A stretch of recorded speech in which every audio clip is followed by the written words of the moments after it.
We all tell stories. Think about it. How many people here are married? How many times have you told the story about how you two met? The story is this theatrical masterpiece. I tell this part, you tell that part, and at the end we smile, we hold each other's hands and we look at each other.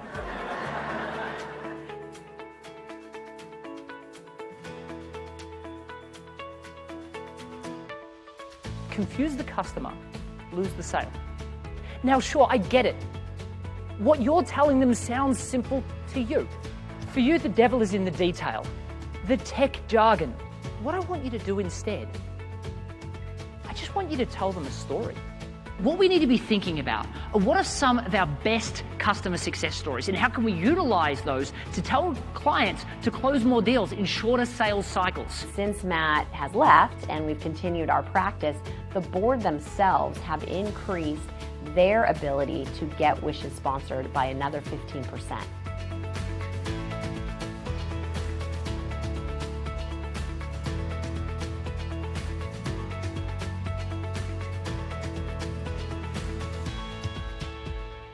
When you tell a story, studies out of Princeton says this thing called neurocoupling happens. And what that means is I'm creating artificial rapport.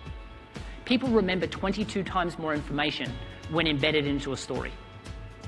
For instance, if I was going to tell you to remember chairs, porridge, and beds, and say a year from now I'm going to come back and ask you what those things were, there's no way you're going to remember what those items are. But going back to Goldilocks and the Three Bears, not only will you remember what those items are, you'll remember the order they were told.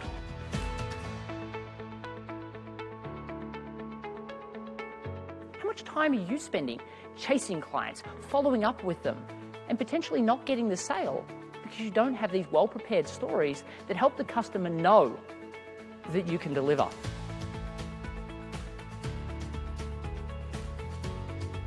I went from scared to sell to teaching hundreds how to do it.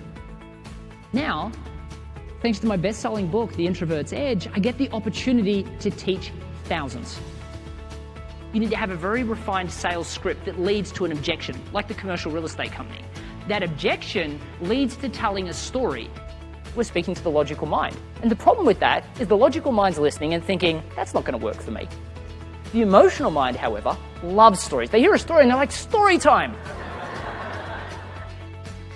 It short circuits the logical mind and you speak directly to the emotional mind. And it doesn't listen to any of the details, it just assumes all of that to be factual. And it's listening for the moral of the story.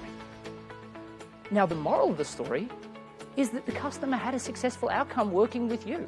And because of that, so can they.